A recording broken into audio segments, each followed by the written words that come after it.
Бог е наш, сегедон и ни присно и во веки веков. Амин. Днес дома за деца с умствени увреждания Свети Стилян Пафагонийски в село Кошарица се здоби с нова детска площадка.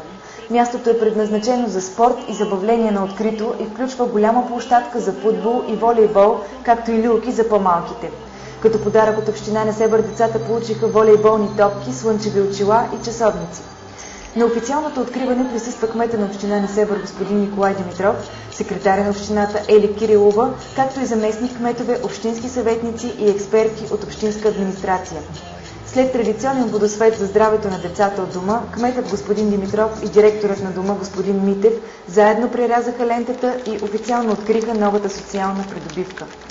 Беше направена и първата копка от построяването на нова сграда, част от дома, която комплексно ще обслужва децата със специални нужди. Новата сграда ще включва кабинети на специалисти по проблемите на децата с умствени увреждания и ново спално помещение.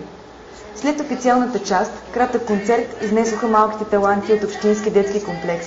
Те поздравиха своите връстници с няколко песни и танци. За изненада на всички присъстващи и децата от дома показаха музикални заложби, като изпълниха две песни, предварително подготвени от сформираната едва от 3 месеца в дома вокално-инструментална формация «Белите делфини». Въпреки горещината и силното слънце, след края на тържеството, гостите начело с кмета на община Несебър се включиха в импровизиран матч по волейбол с децата от дома. Хайде, пъзи сега здраво, да не ме излъжи.